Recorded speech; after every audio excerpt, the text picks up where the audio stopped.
Assalamu alaikum dear students, this is एहसान सालार once again।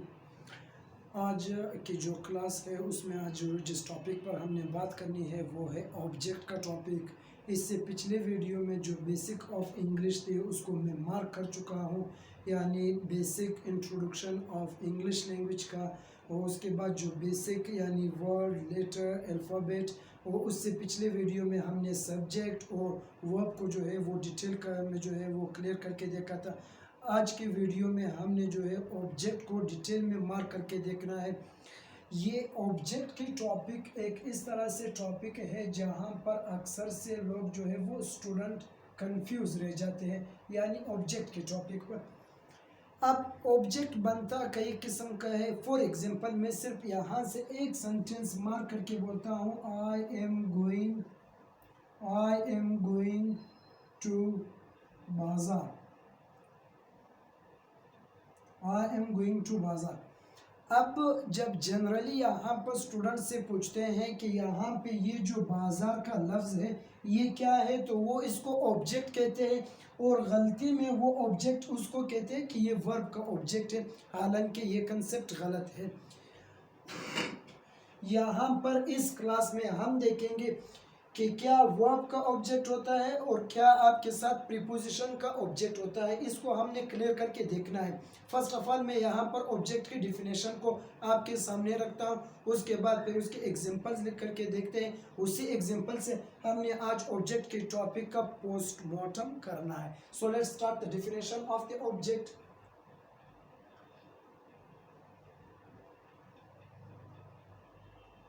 Receiver of an action, the receiver of an action। यहाँ पर इसको मैं इस तरह से भी कह सकता हूँ अफेक्टेड। उसके बाद जो भी आप कहते हो, अगर थिंक था तो आपने थिंक कहना है, पर्सन था पर्सन उसको कह सकते हो, या आप उसको प्लेस भी इवन कह सकते हो। लेकिन प्लेस फिर बनता है ऑब्जेक्ट किसी और चीज़ का।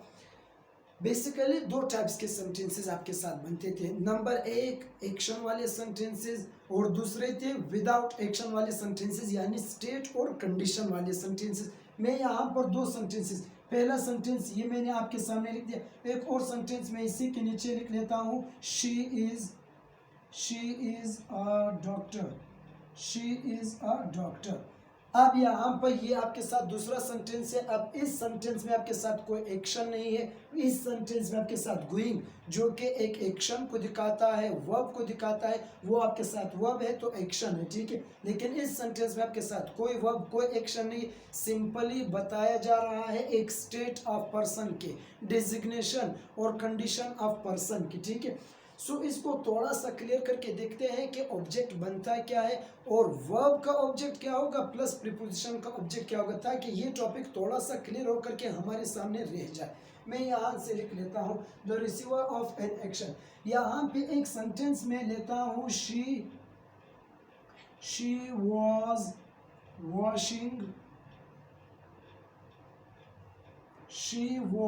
Washing clothes. अब एक सेंटेंस मैंने आपके सामने ये लिखा है, दूसरा सेंटेंस मैं आपके सामने लिख लेता हूँ, they are sleeping on bed, they are sleeping on bed. Now दो सेंटेंसेस है। अब इन्हीं दो सेंटेंसेस में से मैं आपके सामने यहाँ पर ऑब्जेक्ट मार्क करके बोलूँगा कि ये जो ऑब्जेक्ट जिसको हम यूजुअली कहते हैं कि एक्शन को रिसीव करता है और जुमले के एंड में आता है, इसको तो मैं ऑब्जेक्ट मार्क कर सकता हूँ, उसको तो मैंने ऑब्जेक्ट मार्क कर दिया। लेकिन ये किस चीज़ का ऑब्जेक्ट है, ये आपकी इस वर्ब का ऑब्जेक्ट है, यानी ये जो वर्ब है आपके साथ एज अ ट्रांजिटिव यूज़ किया गया है। ट्रांजिटिव आगे जब क्लास आएगी, वर्ब की क्लास शुरू होगी, मैं वहाँ पे ट्रांजिटिव इन ट्रांजिटिव को डिटेल में मार्क करके देखूंगा। अभी सिर्फ से एक शॉर्ट से डिस्क्रिप्शन हम देखते हैं। ट्रांजिटिव वर्ब उसको कहते हैं जो अपने बाद डायरेक्ट क्या ले ले, ऑब्जेक्ट ले ले, विदाउट द कॉम्बिनेशन और without with any preposition. Preposition के साथ उसका ऑब्जेक्ट नहीं आना चाहिए, वर्ब की बिल्कुल डायरेक्ट में आना चाहिए। She was washing clothes, she ये सब्जेक्ट है, हेल्पिंग वर्ब आपके साथ मेन वर्ब। अब ये मेन वर्ब अपने बाद ऑब्जेक्ट ले रहा है, अपनी जो मीनिंग है वो ट्रांसफर कर रहा है, यानी इसको ट्रांजिटिव कहते हैं, जिसको हम ट्रांजिशन से लेते हैं, ट्रांसलेशन से लेते हैं, ट्रांसफॉर्मेशन से लेते हैं। ये अपना मीनिंग ट्रांसफर कर रहा है इस ऑब्जेक्ट को, बाईपास कर रहा है इस ऑब्जेक्ट को, अपना मीनिंग क्या करे, बाईपास कर रहा है। कपड़ों के ऊपर काम हो रहा है तो ये आपका ऑब्जेक्ट हो जाएगा। सब्जेक्ट और वर्ब को तो पिछले वीडियो में हम पहले ही क्लियर करके देख चुके हैं। इस वीडियो में हमने इस ऑब्जेक्ट पर बात करना है। यहाँ पर ये ऑब्जेक्ट होगा, वर्ब का ऑब्जेक्ट होगा, कीप इट इन माइंड, ये आपका वर्ब का ऑब्जेक्ट होगा, बिकॉज ट्रांजिटिव वर्ब वो होते हैं जो अपने बाद ऑब्जेक्ट लेते हैं। अगला सेंटेंस मैंने लिखा है they are sleeping on bed. अब यहाँ पे दे आपका सब्जेक्ट है, एज ए हेल्पिंग वर्ब है, और ये आपका मेन वर्ब मार्क हुआ है ऑन बेड। अब माइंड में रखना, ऑब्जेक्ट आपका हमेशा आंसर करेगा, किस चीज को आंसर करेगा, ऑब्जेक्ट आपका आंसर करेगा या तो व्हाट को आंसर करेगा, और या तो ये आपका whom को आंसर करेगा। यानी अगर कोई आप किसी चीज के बारे में बात करना चाहते हैं तो वहां पर ऑब्जेक्ट आंसर करेगा व्हाट को, और जब आप किसी बंदे के बारे में बात कर रहे हैं तो आप वहां पर whom आ जाएगा। मैं एक एग्जांपल देता हूं, मैं बोलता हूं आई लाइक। अब मैं कहता हूँ आई लाइक, यहाँ पर दो चीजें आपके साथ आ जाते हैं, व्हाट भी आ जाता है, होम भी आ जाता है। आई लाइक यू, मैं आपको पसंद करता हूँ, और दूसरा है आई लाइक व्हाट, फूड आ जाता है। ठीक है, यानी इसका उर्दू का जो मतलब बनेगा वो आपके साथ बनता है क्या, और इसका जो उर्दू मतलब बनेगा वो है किसको, किसको। ठीक है, इसका उर्दू मतलब किसको बन जाएगा। अब जरा देखते हैं कि इस सेंटेंस में क्या जो है वो व्हाट को आंसर कर रहा है और क्या वूम को आंसर कर रहा है। She was washing, she was washing what, clothes, curtains, socks, carpet, रग। यहाँ पर ऑप्शंस आपके साथ आ जाते हैं, तो यहाँ पर ये जो ऑब्जेक्ट है वो आंसर कर रहा है आपकी व्हाट को आंसर कर रहा है। ठीक है, जब ये व्हाट को आंसर करेगा तो ये आपका यहाँ पर ऑब्जेक्ट बनेगा, वर्ब का ऑब्जेक्ट बनेगा। दूसरी बात, प्रीपोजिशन भी आपके साथ ऑब्जेक्ट ले सकते हैं, लेटर ऑन उसको थोड़ा सा मार्क करूंगा। अब यहाँ पर एक एग्जांपल को जो है वो मजीद एक इसके लिए लिख लेते हैं ताकि हूं कभी मैं यहाँ पर आंसर दे दूं। मैं यहाँ पे लिखता हूँ शी बीट्स, शी बीट्स, वो मारती है किसको। अब यहाँ पर ये जो किसको की मीनिंग बनता है, इसका आंसर आपके साथ बनता है हुम का। शी बीट्स हुम, किसको मारते हैं, शी बीट्स अली। अब यहाँ पर ये अली जो है वो आपके साथ ऑब्जेक्ट आ रहा है, किसका ऑब्जेक्ट आ रहा है, वर्ब का ऑब्जेक्ट आ रहा है। बिकॉज जो ट्रांजिटिव वर्ब होंगे उसके बाद जो ऑब्जेक्ट आएंगे वो ऑब्जेक्ट या तो आंसर करेगा आपकी व्हाट को या हुम को, बाकी WH वर्ड्स को वो आंसर नहीं कर सकता है। वेयर को, व्हेन को, व्हाई, हाउ, इसको आंसर नहीं कर सकता है। आंसर करेगा या तो व्हाट को करेगा या तो हुम को करेगा। यहाँ पर she was washing what, clothes, I am playing what, cricket. अब यहाँ पर आपके साथ व्हाट का ऑप्शन आ जाता है, यानी क्या खेलते हो, किस चीज पर ये काम करते हो, क्या पसंद करते हो, तो वहां पर ये आपका आंसर देगा व्हाट को। दूसरे स्टेटमेंट में मैंने लिखा है शी बीट्स, वो मारती है, किसको मारती है। अब यहाँ पर बात इंसानों की आ गई, लिविंग थिंग्स की, जिसको हम कहते हैं किसको मारती है, अली को मारती है। तो काम यहाँ पर इस स्टेटमेंट में, पर्टिकुलर स्टेटमेंट में अली पर हो रहा है, तो अली आपका ऑब्जेक्ट होगा और ये आपका वर्ब होगा, ये आपका वर्ब होगा, किस किस्म का वर्ब होगा, ट्रांजिटिव वर्ब होगा, ट्रांजिटिव वर्ब होगा क्योंकि इसके डायरेक्ट बाद ऑब्जेक्ट आ रहा है और एक्शन यही बंदा रिसीव कर रहा है। बाकी अब इस स्टेटमेंट में ये जो बाजार है ये फिर क्या हो गया, क्या ये बाजार कभी व्हाट को आंसर कर सकता है। मैं बोलता हूँ आई एम गोइंग, मैं जा रहा हूँ, व्हाट नहीं आ सकता है क्योंकि व्हाट मतलब क्या। जब ये स्टेटमेंट में कोई मुझसे व्हाट पूछता है तो जनरली मुझे पता चलता है कि बंदे ने मेरे स्टेटमेंट को क्लियरली सुना नहीं, मैं फिर वही स्टेटमेंट रिपीट करता हूँ। प्रैक्टिकल एग्जाम्पल से देखते हैं, आई होप कि आपके लिए क्लियर हो जाए। आई am going what, I am going, again what बोलता है, आई एम गोइंग, यार बता तो दिया ना आई एम गोइंग। अब यहाँ पर ये आपके वर्ड को आंसर नहीं कर सकता। होम को देखते हैं, आई एम गोइंग, होम बिल्कुल मीनिंग नहीं देगा, थोड़ा अकवर्ड सा लगेगा, थोड़ा अजीब सा लगेगा। यानी अब इस स्टेटमेंट में ये जो बाजार है ना तो व्हाट को आंसर करे ना तो हुम को आंसर करे, इसका मतलब है ये यहाँ पर वर्ब के ऑब्जेक्ट नहीं बन सकते हैं, वर्ब के ऑब्जेक्ट नहीं बन सकते। ऑब्जेक्ट बनेंगे तो किसके ऑब्जेक्ट बनेंगे, इसको लेटर ऑन मार्क करके देखते हैं। यहाँ पर टू आ रहा है आपके साथ, यहाँ पर आपके साथ ऑन आ रहा है, यानी जब आपके साथ when आ जाए, where आ जाए, और जब आपके साथ how आ जाए, which आ जाए, इस तरह की WH वर्ड्स आ जाए, वो या तो प्रीपोजिशन को लेंगे साथ में, और या तो वो एडवर्ब आ जाएंगे। एडवर्ब या मैनर में आ जाएगा, जिस तरह हम हाउ कहते हैं। एडवर्ब ऑफ प्लेस आ जाएगा, जिस तरह मैं कहता हूँ वेयर आ जाता है, या एडवर्ब ऑफ टाइम आ जाता है, जिस तरह मैं बोलता हूँ व्हेन। अब यहाँ पर देखते हैं, शी इज गोइंग वेयर। अब यहाँ पर ये आपके साथ एडवर्ब ऑफ प्लेस का काम कर रहा है, और ये ऑब्जेक्ट आ रहा है प्रीपोजिशन का।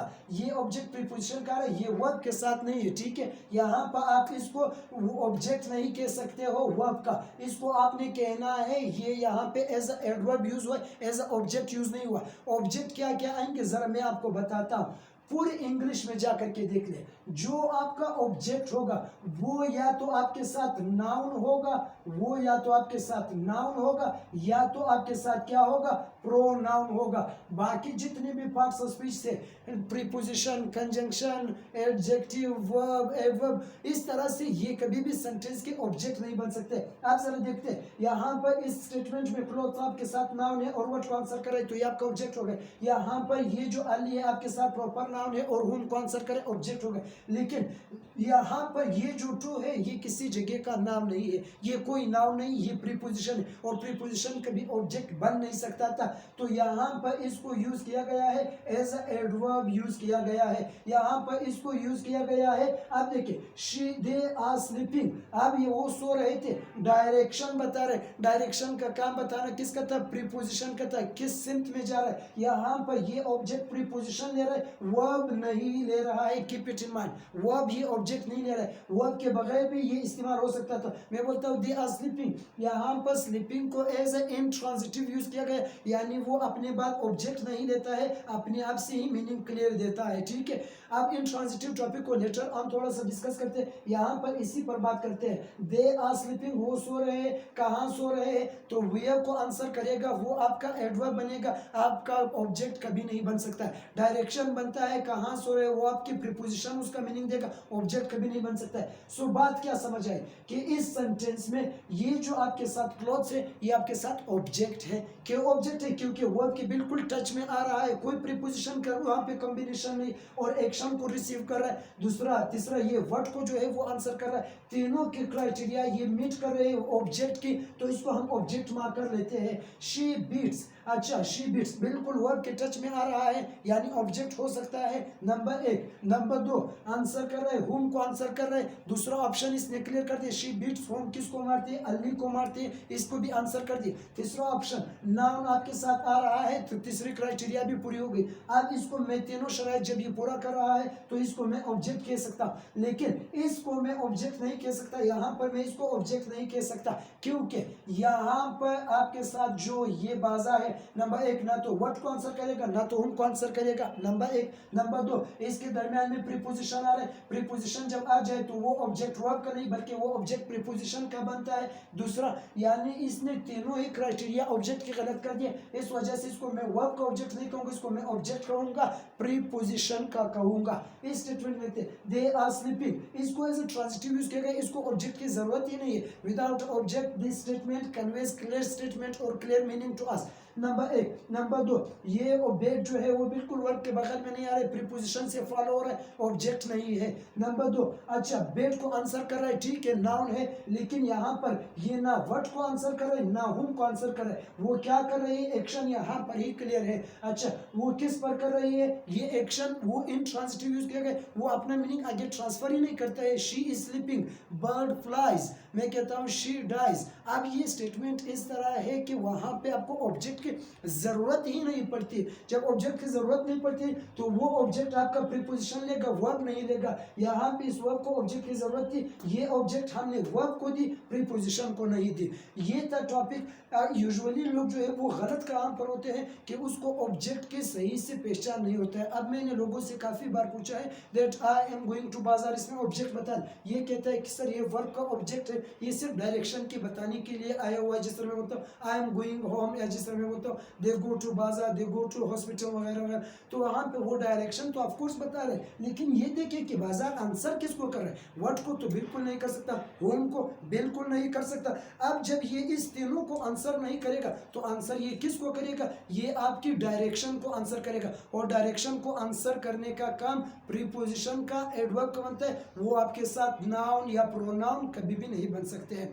ये था ऑब्जेक्टिव टॉपिक। इंशाल्लाह इसके बाद जो हमारी नई क्लास होगी वो हमारी टेंसेस पर होंगे।